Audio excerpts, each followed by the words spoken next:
ನಮ್ಮ ಕರ್ನಾಟಕ ಹುಡುಗರಿಗೆ ಅಗ್ನಿವೀರ ಆರ್ಮಿ ಆಗ್ಬೇಕಂತ ತಿಳಿಸಿಂದ ಬಹಳಷ್ಟು ಕನಸುಗಳನ್ನ ಇಟ್ಕೊಂಡಾರೆ. ಅದೇ ರೀತಿಯಾಗಿ ಪ್ರತಿನಿತ್ಯ ಫೋನ್ಗಳನ್ನು ಮಾಡ್ತಾ ಇರ್ತಾರೆ. ಸರ್, ನಾವು ಅಗ್ನಿವೀರ ಆರ್ಮಿ ಆಗಬೇಕು, ಅದಕ್ಕೆ ಸಂಬಂಧಪಟ್ಟ ಹಾಗೆ ಮಾಹಿತಿಯನ್ನು ನೀಡಿ ಅಂತ ಹೇಳ್ತಾ ಇದ್ದಾರೆ. ಈಗಾಗಲೇ ಸಾಕಷ್ಟು ನಮ್ಮ ಯೂಟ್ಯೂಬ್ ಚಾನಲಲ್ಲಿ ಮಾಹಿತಿಯನ್ನು ನೀಡಿದ್ದೀನಿ. ಅದೇ ರೀತಿಯಾಗಿ ಯಾರಿಗೆ ಗೊತ್ತಿಲ್ಲ ಅಂಥ ಅಭ್ಯರ್ಥಿಗಳಿಗಾಗಿ ಈ ಮಾಹಿತಿಯನ್ನು ನೀಡ್ತಾ ಇದ್ದೀನಿ. ಅಭ್ಯರ್ಥಿಗಳೇ, ಭಾಳಷ್ಟು ಜನ ಅಭ್ಯರ್ಥಿಗಳು 8ನೇ ತರಗತಿ ಕಲಿತು ಶಾಲೆಯನ್ನು ಬಿಟ್ಟಿರ್ತಾರೆ, 10ನೇ ತರಗತಿಯನ್ನು ಕಲಿತು ಶಾಲೆಯನ್ನು ಬಿಟ್ಟಿರ್ತಾರೆ, PUCಯನ್ನು ಕಲಿತು ಶಾಲೆಯನ್ನು ಬಿಟ್ಟಿರ್ತಾರೆ. ಅಂಥ ಅಭ್ಯರ್ಥಿಗಳು ನಮಗೇನಾದರೂ ಅವಕಾಶ ಇದ್ದರೆ ಹೇಳಿ ಸರ್ ಅಂತೇಳಿ ಭಾಳಷ್ಟು ಜನ ಕೇಳ್ತಾ ಇರ್ತೀರಿ. ಅಭ್ಯರ್ಥಿಗಳೇ, ಅಗ್ನಿವೀರ ಆರ್ಮಿ ಸೇರಬೇಕಾದ್ರೆ ಏನೇನು ಅರ್ಹತೆಗಳು ಇರಬೇಕು ಅಂತಕ್ಕಂಥ ಮಾಹಿತಿಯನ್ನು ನಾನು ನಿಮಗೆ ಇವತ್ತು ತಿಳಿಸ್ಕೊಡ್ತಾ ಇದ್ದೀನಿ. ಮೊದಲನೇದಾಗಿ ನಿಮಗೆಲ್ಲರಿಗೂ ಗೊತ್ತಿರಲಿ, ಅಗ್ನಿವೀರ ಆರ್ಮಿ ಟ್ರೇಡ್ಮನ್ ಹುದ್ದೆಗೆ 8ನೇ ತರಗತಿ ಪಾಸ್ ಆದಂಥ ಅಭ್ಯರ್ಥಿಗಳು ಸಹಿತ ಅಗ್ನಿವೀರ ಆರ್ಮಿ ಟ್ರೇಡ್ಮನ್ ಹುದ್ದೆಗೆ ಆನ್ಲೈನ್ ಅರ್ಜಿಯನ್ನು ಹಾಕ್ಬೋದು. ಹಾಗಾದರೆ ಅಲ್ಲಿ 8ನೇ ತರಗತಿ ಒಳಗೆ ಪ್ರತಿಯೊಂದು ವಿಷಯಕ್ಕೆ 33ಕ್ಕಿಂತ ಹೆಚ್ಚಿಗೆ ಅಂಕವನ್ನು ಪಡೆದಂಥ ಅಭ್ಯರ್ಥಿಗಳು ಟ್ರೇಡ್ಮನ್ ಹುದ್ದೆಗಳಿಗೆ ನೀವು ಅರ್ಜಿಯನ್ನು ಸಲ್ಲಿಸುವುದು. ಇದು 8ನೇ ತರಗತಿ ಮೇಲೆ. ಅದೇ ರೀತಿಯಾಗಿ ನೆಕ್ಸ್ಟ್ ಇನ್ನೂ ಬರ್ತದೆ ಅಗ್ನಿವೀರ ಟ್ರೇಡ್ಮನ್ 10ನೇ ತರಗತಿ ಆದಂಥ ಅಭ್ಯರ್ಥಿಗಳು, ನೀವು ಆರ್ಡಿನರಿ ಪಾಸ್ ಇದ್ದರೂ ಸಹಿತ ನೀವು ಟ್ರೇಡ್ಮನ್ ಹುದ್ದೆಗೆ ಆನ್ಲೈನ್ ಅರ್ಜಿಯನ್ನು ಸಲ್ಲಿಸುವಂಥ ಅವಕಾಶ ಇದೆ. ಅದು ಹೆಂಗಪ್ಪ ಅಂದ್ರೆ 10ನೇ ತರಗತಿ ಒಳಗೆ ಪ್ರತಿಯೊಂದು ವಿಷಯಕ್ಕೆ 33ಕ್ಕಿಂತ ಹೆಚ್ಚಿಗೆ ಅಂಕವನ್ನು ಪಡೆದಿರ್ಬೇಕು. ಪ್ರತಿಯೊಂದು ವಿಷಯಕ್ಕೆ ಅಷ್ಟು ತೊಗೊಂಡು ನೀವು ಪಾಸ್ ಆಗಿದ್ದರೆ ಸಾಕ್ರಿ. ನೀವು ಜಸ್ಟ್ ಆರ್ಡಿನರಿ ಪಾಸ್ ಆದರೂ ನಡೀತದೆ, ಆದರೆ ಎಲ್ಲ ವಿಷಯದಾಗ 33 ಅಂಕ ಪಡೆದಿರ್ಬೇಕು. ಈಗ ಒಂದು ವಿಷಯಕ್ಕೆ 30 ಮಾರ್ಕ್ಸ್ ಬಿದ್ದೈತೆ ಸರ್, ಉಳಿದಕ್ಕೆ 50 ಬಿದ್ದದ 60 ಬಿದ್ದದ ಅಂದರೂ ಆ ರೀತಿ ನಡೆಯೋಂಗಿಲ್ಲ. ನೀವು ಆರ್ಮಿಗೆ ಅರ್ಜಿ ಹಾಕ್ಬೇಕಾದ್ರೆ ಪ್ರತಿಯೊಂದು ವಿಷಯಕ್ಕೆ 33 ಮೇಲೆ ಅಂಕ ಬಿದ್ದಿರಬೇಕು. ನೀವು 10th ಪಾಸ್ ಆದರೆ ಸಾಕ್ರಿ. ಅಗ್ನಿವೀರ ಟ್ರೇಡ್ಮನ್ ಹುದ್ದೆಗಳಿಗೆ ನೀವು ಆನ್ಲೈನ್ ಅರ್ಜಿಯನ್ನು ಹಾಕಬಹುದು. ಅದೇ ರೀತಿಯಾಗಿ ಅಭ್ಯರ್ಥಿಗಳು, ಭಾಳಷ್ಟು ಜನ ಅಭ್ಯರ್ಥಿಗಳು ಏನಪ್ಪ ಅಂದ್ರೆ ಜನರಲ್ ಡ್ಯೂಟಿ, ಅಗ್ನಿವೀರ ಜನರಲ್ ಡ್ಯೂಟಿಗೆ ಹುದ್ದೆಯನ್ನು ಹೆಚ್ಚಿಗೆ ಆಯ್ಕೆ ಮಾಡ್ಕೋತಾರೆ. ಯಾಕಂದ್ರೆ ಜನರಲ್ ಡ್ಯೂಟಿ ಅಂದ್ರೆ ನಾವು ಗನ್ಮ್ಯಾನ್ ಆಗ್ತೀವಿ ಅಂತ ಹೇಳಿಂದ ಆ ಹುದ್ದೆಯನ್ನು ಹೆಚ್ಚಿಗೆ ಆಯ್ಕೆ ಮಾಡ್ಕೋತಾರೆ. ಹಾಗಾದರೆ ಅಗ್ನಿವೀರ GD ಜನರಲ್ ಡ್ಯೂಟಿ ಹುದ್ದೆಗೆ ಏನು ಅರ್ಹತೆ ಇರಬೇಕಪ್ಪ ಅಂದ್ರೆ 10ನೇ ತರಗತಿಯನ್ನು ಪಾಸ್ ಮಾಡಿರಬೇಕು. ಪ್ರತಿಯೊಂದು ವಿಷಯಕ್ಕೆ 33ಕ್ಕಿಂತ ಹೆಚ್ಚಿಗೆ ಅಂಕವನ್ನು ಪಡೆದಿರಬೇಕು. ಅಗ್ರಿಗೇಟ್ ಎಷ್ಟು ಇರ್ಬೇಕು ರೀ? 45ಕ್ಕಿಂತ ಹೆಚ್ಚಿಗೆ ಅಗ್ರಿಗೇಟ್ ಇರಬೇಕು. ಅಂಥ ಅಭ್ಯರ್ಥಿಗಳು ಜನರಲ್ ಡ್ಯೂಟಿ ಹುದ್ದೆಗೆ ನೀವು ಅರ್ಜಿಯನ್ನು ಸಲ್ಲಿಸಬಹುದು. ಹಾಗಾದರೆ ಭಾಳಷ್ಟು ಜನ ಕೇಳ್ತಾರೆ, ಸರ್ ನಮ್ಮದು PUC ಆಗ್ಯದ. ಹೌದು, PUC ಆಗ್ಯದ. ನೋಡಿರಿ, ಆರ್ಟ್ಸ್ ಆದವರು ಇರ್ಬೋದು, ಕಾಮರ್ಸ್ ಆದವರು ಇರ್ಬೋದು, ಸೈನ್ಸ್ ಆದವರು ಇರ್ಬೋದು. ಅಂಥ ಅಭ್ಯರ್ಥಿಗಳು ನೀವು ಅಗ್ನಿವೀರ ಕ್ಲರ್ಕ್ ಹುದ್ದೆಗೆ ನೀವು ಅರ್ಜಿಯನ್ನು ಹಾಕ್ಬೋದು. ಅಭ್ಯರ್ಥಿಗಳು ನಿಮ್ಗೆ ಗೊತ್ತಿರಲಿ, ಇಲ್ಲಿ PUC ಒಳಗೆ ಪ್ರತಿಯೊಂದು ವಿಷಯಕ್ಕೆ 50 ಮೇಲೆ ಅಂಕಗಳನ್ನು ಪಡೆದಿರಬೇಕು. ಆಮೇಲೆ ಅಗ್ರಿಗೇಟ್ ಎಷ್ಟು ಇರಬೇಕಪ್ಪ ಅಂದ್ರೆ 60ಕ್ಕಿಂತ ಅಗ್ರಿಗೇಟ್ರಿ 60% ಹೆಚ್ಚಿಗೆ ಇದ್ದಂಥ ಅಭ್ಯರ್ಥಿಗಳು ನೀವು ಕ್ಲರ್ಕ್ ಹುದ್ದೆಗೆ ಅರ್ಜಿಯನ್ನು ಸಲ್ಲಿಸ್ಬೋದು. ಆಮೇಲೆ ಇಂಗ್ಲೀಷ್ ವಿಷಯ ಕಡ್ಡಾಯ ಇರ್ತದೆ. ಇಂಗ್ಲೀಷ್ ವಿಷಯಗಳಿಗೂ ಸಹಿತ 50ಕ್ಕಿಂತ ಹೆಚ್ಚಿಗೆ ಮಾರ್ಕ್ಸನ್ನು ಪಡೆದಿರಬೇಕು. ಅಗ್ರಿಗೇಟ 60 ಮೇಲಿದ್ದಂಥ ಅಭ್ಯರ್ಥಿಗಳು ನೀವು ಕ್ಲರ್ಕ್ ಹುದ್ದೆಗೆ ಅರ್ಜಿಯನ್ನು ಸಲ್ಲಿಸ್ಬೋದು. ಹಾಗಾದರೆ PUC ಸೈನ್ಸ್ ಆದಂಥ ಅಭ್ಯರ್ಥಿಗಳು ನಿಮಗೇನಪ್ಪ ಅಂದ್ರೆ ಅಗ್ನಿವೀರ ಟೆಕ್ನಿಕಲ್ ಹುದ್ದೆಗೆ ನೀವು ಅರ್ಜಿಯನ್ನು ಸಲ್ಲಿಸ್ಬೋದು. ಅಗ್ನಿವೀರ ಟೆಕ್ನಿಕಲ್ ಹುದ್ದೆಗೆ PUC ಸೈನ್ಸ್ ಆದಂಥ ಅಭ್ಯರ್ಥಿಗಳು ನೀವು ಅರ್ಜಿಯನ್ನು ಸಲ್ಲಿಸಬೇಕಾದ್ರೆ ಇಲ್ಲಿ ಏನಿರ್ತದಪ್ಪ ಅಂದ್ರೆ ಇಲ್ಲಿ ಅಗ್ರಿಗೇಟ 50% ಇರಬೇಕು. 50%ಗಿಂತ ಹೆಚ್ಚಿಗೆ ಆಗಿರಬೇಕು ಅಗ್ರಿಗೇಟ. ಆಮೇಲೆ ಪ್ರತಿಯೊಂದು ವಿಷಯಕ್ಕೆ ಮಾರ್ಕ್ಸ್ ಎಷ್ಟು ತೊಗೊಂಡಿರ್ಬೇಕಪ್ಪ ಅಂದ್ರೆ 40ಕ್ಕಿಂತ ಹೆಚ್ಚಿಗೆ ಮಾರ್ಕ್ಸವನ್ನು ಪ್ರತಿಯೊಂದು ಸಬ್ಜೆಕ್ಟ್ ತೆಗೆದುಕೊಂಡಿರಬೇಕು. ಅಗ್ರಿಗೇಟ 50 ಮೇಲಾದಂಥ ಸೈನ್ಸ್ ಅಭ್ಯರ್ಥಿಗಳು ಟೆಕ್ನಿಕಲ್ ಹುದ್ದೆಗೆ ಅರ್ಜಿಯನ್ನು ಸಲ್ಲಿಸಬಹುದು. ಇದು ಅಗ್ನಿವೀರ ಆರ್ಮಿಗೆ ಸಂಬಂಧಪಟ್ಟ ಹಾಗೆ ನಾನು ನಿಮ್ಗೆ ಮಾಹಿತಿಯನ್ನು ನೀಡ್ತಾ ಇದ್ದೀನಿ. ಅಭ್ಯರ್ಥಿಗಳೇ, ಎಲ್ಲ ಹುದ್ದೆಗಳ ಮಾಹಿತಿಯನ್ನು ಅಂದ್ರೆ ಅಗ್ನಿವೀರರಿಗೆ ಸಂಬಂಧಪಟ್ಟ ಹಾಗೆ ಮಾಹಿತಿಯನ್ನು ನೀಡ್ತಾ ಇದ್ದೀನಿ. ಅದೇ ರೀತಿಯಾಗಿ ಭಾಳಷ್ಟು ಜನ ಅಭ್ಯರ್ಥಿಗಳು ಕೇಳ್ತಾ ಇದ್ರಿ, ಸರ್ ವಯಸ್ಸಿನ ಮಿತಿಯನ್ನು 21 ಇದ್ದು 23 ಮಾಡ್ಯಾರನ್ನ ಅಂಥೇಳಿ. ಅಭ್ಯರ್ಥಿಗಳೇ, ನಿಮ್ಗೆ ಗೊತ್ತಿರಲಿ, ಇನ್ನೂ 23 ವಯಸ್ಸು ಮಾಡಿದ ಯಾವುದೇ ರೀತಿ ನೋಟಿಫಿಕೇಷನ್ ಬಂದಿಲ್ಲ. ನನ್ನ ಅಂದಾಜು 100ಕ್ಕೆ 99.9 ಏನಪ್ಪ ಅಂದ್ರೆ 17 ವರ್ಷ 6 ತಿಂಗಳಿಂದ 21 ವರ್ಷ ಒಳಗಡೆ ಇದ್ದಂಥ ಅಭ್ಯರ್ಥಿಗಳು ನೀವೇನು ಮಾಡ್ಬೇಕಪ್ಪ ಅಂದ್ರೆ ಟ್ರೇಡ್ಮನ್ ಹುದ್ದೆಗೂ ಅರ್ಜಿ ಹಾಕ್ಬೋದು, ಆಮೇಲೆ GD ಹುದ್ದೆಗೂ ಅರ್ಜಿ ಹಾಕ್ಬೋದು, ಆಮೇಲೆ ಕ್ಲರ್ಕ್ ಹುದ್ದೆಗೂ ಅರ್ಜಿ ಹಾಕ್ಬೋದು, ಆಮೇಲೆ ಟೆಕ್ನಿಕಲ್ ಹುದ್ದೆಗೂ ಅರ್ಜಿ ಹಾಕ್ಬೋದು. 17 ವರ್ಷ 6 ತಿಂಗಳಿಂದ 21 ವರ್ಷ ಒಳಗಡೆ ಇದ್ದಂಥ ಅಭ್ಯರ್ಥಿಗಳಿಗೆ ಮಾತ್ರ ಅಗ್ನಿವೀರರಾಗಲು ಅವಕಾಶ ಇರ್ತದೆ. ಇದು ನಿಮಗೆ ಮೊದಲನೇದಾಗಿ ಗೊತ್ತಿರಬೇಕು. ಹಾಗಾದರೆ ಅಭ್ಯರ್ಥಿಗಳೇ, ಮೊದಲಿಗೆ ನೀವು ಆನ್ಲೈನ್ ಅರ್ಜಿಯನ್ನು ಹಾಕ್ತೀರಿ.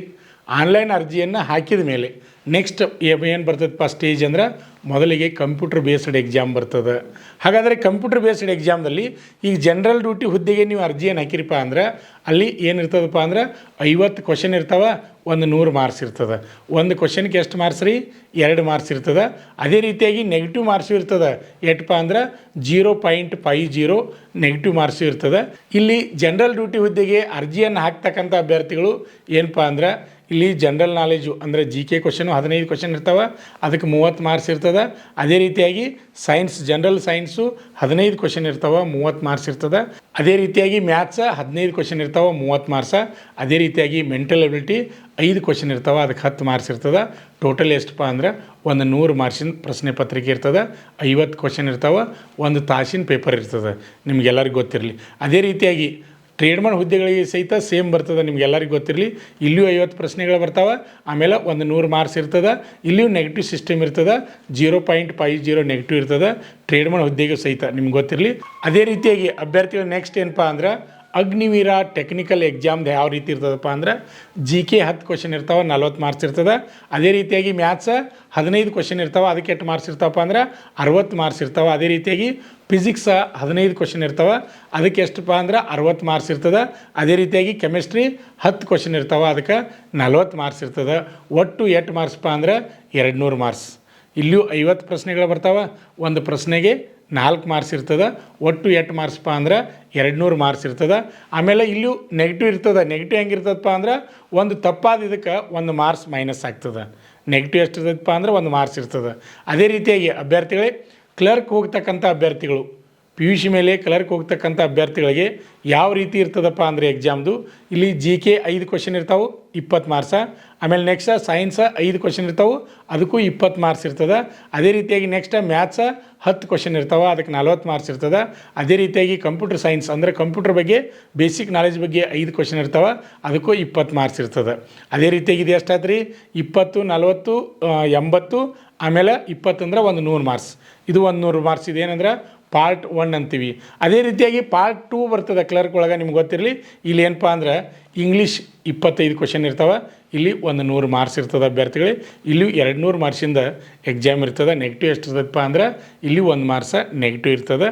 ಟೋಟಲ್ 200 ಮಾರ್ಕ್ಸ್ ಬೇಕಿನ ನೀವು ಬರಿಬೇಕಾಗ್ತದೆ. ಒಟ್ಟು ಪ್ರಶ್ನೆಗಳು ಇಲ್ಲಿ ಎಷ್ಟು ಬರ್ತಾವಪ್ಪ ಅಂದ್ರೆ ಟೋಟಲಾಗಿ ನಾವು ನೋಡಿದಾಗ ಒಟ್ಟು 50 ಪ್ರಶ್ನೆನ ಬರ್ತಾವೆ. ಇದು ಯಾವುದು ಕ್ಲರ್ಕ್ ಹುದ್ದೆ, ಇದೆಲ್ಲ ನಿಮ್ಗೆ ಗೊತ್ತಿರಬೇಕು. ಕಂಪ್ಯೂಟರ್ ಬೇಸ್ಡ್ ಪರೀಕ್ಷೆಯನ್ನು ಬರಿತೀರಿ, ಅದು ಮುಗಿದ ಮೇಲೆ ನೆಕ್ಸ್ಟ್ ಏನಪ್ಪ ಅಂದ್ರೆ ನೀವು ಫಿಸಿಕಲ್ ಕ್ವಾಲಿಫೈ ಆದ್ರಿ ಅಂದ್ರೆ ಮೆರಿಟ್ ಮೇಲೆ ಬಂದ್ರಿ ಅಂದರೆ ನೀವು ಫಿಸಿಕಲ್ಗೆ ನಿಮ್ಗೆ ಏನು ಮಾಡ್ತಾರಪ್ಪ ಅಂದ್ರೆ ನಿಮ್ಮ ಮೊಬೈಲ್ಗೆ ಮೆಸೇಜನ್ನು ಕಳಿಸ್ತಾರೆ. ಅಲ್ಲಿ ಕ್ವಾಲಿಫೈ ಆದಮೇಲೆ ಎಕ್ಸಾಮ್ ಕ್ವಾಲಿಫೈ ಆದಮೇಲೆ ನೆಕ್ಸ್ಟ್ ಬರೋದು ಫಿಸಿಕಲ್ ಇರ್ತದೆ. ಫಿಸಿಕಲ್ ಒಳಗೆ ನಿಮ್ಗೆ ಗೊತ್ತಿರಲಿ ಏನಪ್ಪ ಅಂದ್ರೆ ಇಲ್ಲಿ ಅಗ್ನಿವೀರ ಜಿ ಡಿ ಇರ್ಬೋದು ಅಥವಾ ಅಗ್ನಿವೀರ ಟ್ರೇಡ್ಮನ್ ಇರ್ಬೋದು. ಹೈಟ್ ಎಷ್ಟು ಇರ್ತದಪ್ಪ ಅಂದ್ರೆ 166 ಸೆಂಟಿಮೀಟ್ರ್ಗಿಂತ ಹೆಚ್ಚಿಗೆ ಎತ್ತರವನ್ನು ಹೊಂದಿರಬೇಕು. ಜಿ ಡಿ ಇರ್ಬೋದು, ಟ್ರೇಡ್ಮನ್ ಇರ್ಬೋದು, ಸೇಮ್ ಇರ್ತದೆ. ಅದೇ ರೀತಿಯಾಗಿ ಚೆಸ್ಟ್ ಎಷ್ಟು ಬರ್ತದಪ್ಪ ಅಂದ್ರೆ ನಾರ್ಮಲಾಗಿ 77 ಸೆಂಟಿಮೀಟ್ರ್ದಿಂದ ವಿಸ್ತಾರ ಮಾಡಿದಾಗ 82 ಸೆಂಟಿಮೀಟ್ರ್, 77 to 82 ಸೆಂಟಿಮೀಟ್ರ್ ಅಷ್ಟು ಚೆಸ್ಟ್ ಇರಬೇಕು. ಅದೇ ರೀತಿಯಾಗಿ ಹೈಟ್ ತಕ್ಕಂತೆ ವೇಟ್ ಇರಬೇಕು, ಅಂದ್ರೆ 50 kgಕ್ಕಿಂತ ಮೇಲೆ ಇರಬೇಕು. ಅಂದ್ರೆ 50 kgಕ್ಕಿಂತ ಮೇಲೆ ಇರಬೇಕು. ಹೈಟ್ ತಕ್ಕಂತೆ ವೇಟ್ ಇರಬೇಕು ಅಭ್ಯರ್ಥಿಗಳೇ, ಇದು ನಿಮ್ಗೆ ಗೊತ್ತಿರಬೇಕು. ಅದೇ ರೀತಿಯಾಗಿ ಅಭ್ಯರ್ಥಿಗಳಿಗೆ ನಿಮ್ಗೆ ಗೊತ್ತಿರಲಿ, ಕ್ಲರ್ಕ್ ಹುದ್ದೆಗೆ ಅರ್ಜಿ ಹಾಕ್ತಕ್ಕಂಥ ಅಭ್ಯರ್ಥಿಗಳಿಗೆ ಹೈಟ್ ಎಷ್ಟು ಇರ್ತದಪ್ಪ ಅಂದ್ರೆ 162 ಸೆಂಟಿಮೀಟ್ರ್ಗಿಂತ ಹೆಚ್ಚಿಗೆ ಎತ್ತರವನ್ನು ಹೊಂದಿರಬೇಕು. ಆಮೇಲೆ ಚೆಸ್ಟ್ ಸೇಮ್ ಬರ್ತದೆ ರೀ, 77ರಿಂದ ವಿಸ್ತಾರ ಮಾಡಿದಾಗ 82 ಸೆಂಟಿಮೀಟ್ರ್. ಆಮೇಲೆ ಹೈಟ್ ತಕ್ಕಂತೆ ವೇಟ್ ಇರಬೇಕು, ಇದು ಕ್ಲರ್ಕ್ ಹುದ್ದೆಗೆ. ಆಮೇಲೆ ಅಗ್ನಿವೀರ ಟೆಕ್ನಿಕಲ್ ಹೋಗ್ತಕ್ಕಂಥ ಅಭ್ಯರ್ಥಿಗಳಿಗೆ ಹೈಟ್ ಎಷ್ಟು ಇರ್ತದಪ್ಪ ಅಂದರೆ 165 ಸೆಂಟಿಮೀಟ್ರ್ಗಿಂತ ಹೆಚ್ಚಿಗೆ ಎತ್ತರವನ್ನು ಹೊಂದಿರಬೇಕು. ಅದೇ ರೀತಿಯಾಗಿ ನೆಕ್ಸ್ಟ್ ಬರೋದು ಏನಪ್ಪ ಅಂದ್ರೆ ಚೆಸ್ಟ್ ಇದು ಸಹಿತ 77ದಿಂದ 82 ಸೆಂಟಿಮೀಟ್ರ್ ಇರಬೇಕು. ಇದು ಟೆಕ್ನಿಕಲ್ ಹುದ್ದೆಗೆ ಹೈಟ್ ತಕ್ಕಂತೆ ವೇಟ್ ಇರಬೇಕು. ಹಾಗಾದರೆ ನೀವು ಹೈಟ ವೇಟ ಚೆಸ್ಟ್ ಆಯಿತು. ನೆಕ್ಸ್ಟ್ ಏನಪ್ಪ ಅಂದ್ರೆ ರ್ಯಾಲಿ ಒಳಗೆ ಕರೆದಾಗ ಫಸ್ಟಿಗೆ ಏನಿರ್ತದಪ್ಪ ಅಂದ್ರೆ 1600 ಮೀಟ್ರ್ ಓಟವನ್ನು 5 ನಿಮಿಷ 30 ಸೆಕೆಂಡ್ ಒಳಗೆ ಓಡಿರಪ್ಪ ಅಂದ್ರೆ ಇಲ್ಲಿ 60 ಮಾರ್ಕ್ಸ್ ಇರ್ತಾವೆ. ಆಮೇಲೆ 5 ನಿಮಿಷ 31 ಸೆಕೆಂಡ್ದಿಂದ 5 ನಿಮಿಷ 45 ಸೆಕೆಂಡ್ ಒಳಗೆ ರನ್ನಿಂಗನ್ನು ಪೂರ್ಣ ಮಾಡಿರಪ್ಪ ಅಂದ್ರೆ 48 ಮಾರ್ಕ್ಸ್ ಇರ್ತಾವೆ. ಅಂದ್ರೆ ರನ್ನಿಂಗ್ ಎಷ್ಟು ಮಾರ್ಕ್ಸ್ ಇರ್ತಾವೆ ಅಂದಂಗೆ ಆತ್ರಿ 60 ಮಾರ್ಕ್ಸ್ ಇರ್ತಾವೆ. ಅದೇ ರೀತಿಯಾಗಿ ನೆಕ್ಸ್ಟ್ ಏನಪ್ಪ ಅಂದ್ರೆ ಪ್ಲಪ್ಸ 10 ತೆಗೆದ್ರೆ ಎಕ್ಸಲೆಂಟ್ ಇರ್ತದೆ, 6 ತೆಗೆದ್ರೆ ಪಾಸ್ ಇರ್ತದೆ. 6 ಪ್ರತಿಯೊಂದಕ್ಕೆ ಮಾರ್ಕ್ಸ್ ಇರ್ತದೆ, ನಿಮ್ಗೆ ಗೊತ್ತಿರಲಿ. ರನ್ನಿಂಗ್ 60 ಮಾರ್ಕ್ಸ್ ಇತ್ತಂದ್ರೆ ಪ್ಲಪ್ಸ್ ಎಷ್ಟು ರೀ 40 ಮಾರ್ಕ್ಸ್ ಇರ್ತದೆ. ಹಾಗಾದರೆ 10 ಪ್ಲಪ್ಸ್ ತೆಗೆದ್ರೆ 40 ಮಾರ್ಕ್ಸು. ಅದೇ ರೀತಿಯಾಗಿ 9 ಪ್ಲಪ್ಸ್ ತೆಗೆದ್ರೆ 33 ಮಾರ್ಕ್ಸ್ ಬರ್ತದೆ. ಅದೇ ರೀತಿಯಾಗಿ ನೆಕ್ಸ್ಟ್ 8 ಪ್ಲಪ್ಸ್ ತೆಗೆದ್ರೆ 27 ಮಾರ್ಕ್ಸ್ ಬರ್ತದೆ. ಅದೇ ರೀತಿಯಾಗಿ 7 ಪ್ಲಪ್ಸ್ ತೆಗೆದ್ರೆ 21 ಮಾರ್ಕ್ಸ್ ಬರ್ತದೆ. ಅದೇ ರೀತಿಯಾಗಿ 6 ಪ್ಲಪ್ಸ್ ತೆಗೆದ್ರೆ ಅಂದ್ರೆ ಎಷ್ಟಪ್ಪ ಅಂದ್ರೆ 16 ಮಾರ್ಕ್ಸ್ ಬರ್ತದೆ. ಈ ರೀತಿಯಾಗಿರ್ತದೆ. ನಿಮ್ಗೆ ಫಿಸಿಕಲ್ ಒಳಗೆ ಮಾರ್ಕ್ಸ್ ಇರೋದು ಎದಕ್ಕಪ್ಪ ಅಂದ್ರೆ ರನ್ನಿಂಗು ಪ್ಲಪ್ಸು ಇವೆಲ್ಲ ಪಾಸ್ ಆದಮೇಲೆ ನೆಕ್ಸ್ಟ್ ಈಗ ರನ್ನಿಂಗ್ ಆಯ್ತು ರೀ ಪ್ಲಪ್ಸ್ ಆಯ್ತು, ಅದಾದಮೇಲೆ ಏನು ಬರ್ತದಪ್ಪ ಅಂದ್ರೆ ಜಿಗ್ಜಾಗ್ ನಡಿಗೆ, ಅಂಕು ಡೊಂಕಾದ ನಡಿಗೆ ಅಂತೀವಿ, ಅದನ್ನು ಪಾಸ್ ಮಾಡಬೇಕು. ಅದಕ್ಕೆ ಯಾವುದೇ ರೀತಿ ಮಾರ್ಕ್ಸ್ ಇರೋಂಗಿಲ್ಲ. ಆಮೇಲೆ ಲಾಂಗ್ ಜಂಪ್ ಇರ್ತದೆ ರೀ. ಲಾಂಗ್ ಜಂಪ್ ಎಷ್ಟಿರ್ತೈತೆ ಅಂದ್ರೆ 9 ಫೂಟ್ ಇರ್ತದೆ, ಅದಕ್ಕೆ ಯಾವುದೇ ಮಾರ್ಕ್ಸ್ ಇರೋಂಗಿಲ್ಲ. ಅಲ್ಲಿ ಸಹಿತ ನೀವು ಲಾಂಗ್ ಜಂಪನ್ನು ಪಾಸ್ ಮಾಡ್ಬೋದು.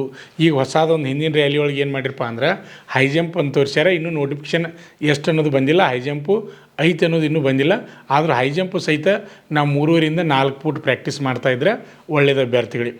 ಇಷ್ಟೆಲ್ಲ ಆದಮೇಲೆ ನೆಕ್ಸ್ಟ್ ಏನಪ್ಪ ಅಂದ್ರೆ ನಿಮ್ಮ ಡಾಕ್ಯುಮೆಂಟನ್ನು ವೆರಿಫಿಕೇಷನ್ ಮಾಡ್ತಾರೆ. ನಿಮ್ಮ ಡಾಕ್ಯುಮೆಂಟ್ಗಳನ್ನು ವೆರಿಫಿಕೇಷನ್ ಮಾಡ್ತಾರೆ. ಈಗಾಗಲೇ ಡಾಕ್ಯುಮೆಂಟ್ಸ್ ಬಗ್ಗೆ ಸಾಕಷ್ಟು ಮಾಹಿತಿಯನ್ನು ನಾನು ನೀಡಿದ್ದೀನಿ, ಮತ್ತು ಮುಂದಿನ ವಿಡಿಯೋದಲ್ಲಿ ಅದರ ಬಗ್ಗೆ ಮಾಹಿತಿಯನ್ನು ನೀಡ್ತಿದ್ದೀನಿ. ಅದಾದ ನಂತರ ಡಾಕ್ಯುಮೆಂಟ್ ವೆರಿಫಿಕೇಷನ್ ಆದಮೇಲೆ ನೆಕ್ಸ್ಟ್ ಎಲ್ಲಿ ಬರ್ತೀರಪ್ಪ ಅಂದ್ರೆ ಮೆಡಿಕಲ್ಗೆ ಹೋಗ್ತೀರಿ. ಮೆಡಿಕಲ್ದಲ್ಲಿ ಸಹಿತ ಈಗ ಸಾಕಷ್ಟು ವಿಡಿಯೋಗಳನ್ನು ಮಾಡಿದ್ದೀನಿ, ಭಾಳ ಲೆಂತ್ ಆಗ್ತದೆ ವಿಡಿಯೋ. ಅದಕ್ಕೆ ಸಂಬಂಧಪಟ್ಟ ಹಾಗೆ ನಾನು ಡಾಕ್ಯುಮೆಂಟ್ ಬಗ್ಗೆನೇ ಒಂದು ವಿಡಿಯೋ ಬೇರೆ ಮಾಡ್ತೀನಿ, ಆಮೇಲೆ ಮೆಡಿಕಲ್ ಬಗ್ಗೆನೇ ಒಂದು ವಿಡಿಯೋ ಬೇರೆ ಮಾಡ್ತೀನಿ. ಈಗ ಏನಪ್ಪ ಅಂದ್ರೆ ನಿಮ್ಮ ಡಾಕ್ಯುಮೆಂಟ್ ವೆರಿಫಿಕೇಷನ್ ಆದಮೇಲೆ ನೆಕ್ಸ್ಟ್ ಮೆಡಿಕಲ್ ಬರ್ತದೆ. ಮೆಡಿಕಲ್ ಆದಮೇಲೆ ಮೆಡಿಕಲ್ದಾಗ ದೇಹದ ಪ್ರತಿಯೊಂದು ಭಾಗಗಳನ್ನ ಚೆಕ್ ಮಾಡ್ತಾರೆ. ಅಲ್ಲಿ ನೀವು ಫಿಟ್ ಆದ್ರಪ್ಪ ಅಂದ್ರೆ ಅಂತಿಮವಾಗಿ ಫೈನಲ್ ಮೆರಿಟ್ ಒಳಗೆ ನೀವು ಬಂದ್ರಪ್ಪ ಅಂದ್ರೆ ಅಲ್ಲಿ ಅಗ್ನಿವೀರ ಆರ್ಮಿ ನೀವು ಆಯ್ಕೆ ಆಗ್ಬೋದು ಅಭ್ಯರ್ಥಿಗಳೇ. ಮತ್ತು ಅಗ್ನಿವೀರ ಆರ್ಮಿಗೆ ಬಯಸ್ತಕ್ಕಂಥ ಅಭ್ಯರ್ಥಿಗಳಿಗೆ ಮತ್ತೆ ಮುಂದಿನ ವಿಡಿಯೋದಲ್ಲಿ ನಾನು ನಿಮಗೆ ಮಾಹಿತಿಯನ್ನು ನೀಡ್ತಿದ್ದೀನಿ.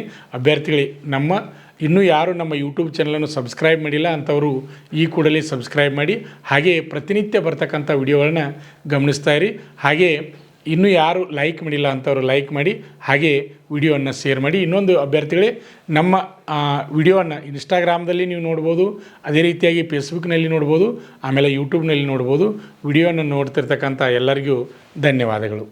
ಆತ್ಮೀಯ ವೀಕ್ಷಕರೇ, ನಮ್ಮಲ್ಲಿ SSC GD, ಅಗ್ನಿವೀರ ಆರ್ಮಿ ಮತ್ತು RPF ಹುದ್ದೆಗಳಿಗೆ ಪುರುಷ ಹಾಗೂ ಮಹಿಳಾ ಅಭ್ಯರ್ಥಿಗಳಿಗೆ ಪೂರ್ವಭಾವಿಯಾಗಿ ದೈಹಿಕ ಮತ್ತು ಲಿಖಿತ ಪರೀಕ್ಷೆಯ ತರಬೇತಿ ಕೊಡಲಾಗುವುದು. ಪ್ರವೇಶಗಳು ಪ್ರಾರಂಭವಾಗಿವೆ. ಅಭ್ಯರ್ಥಿಗಳಿಗೆ ನಾವೊಂದು ಚಾಲೆಂಜನ್ನು ಮಾಡ್ತಾ ಇದ್ದೀವಿ. ಅಭ್ಯರ್ಥಿಗಳೇ, ನಮ್ಮ ಸಂಸ್ಥೆಗೆ ನೀವು ತರಬೇತಿ ಬಂದು 3 ತಿಂಗಳು ತರಬೇತಿಯನ್ನು ಪಡೆದು ನೀವೇನಾದರೂ ಫೇಲ್ ಆದರೆ ಕೋಚಿಂಗ್ ಫೀಸ್ ವಾಪಸ್ ನೀಡುತ್ತೇವೆ.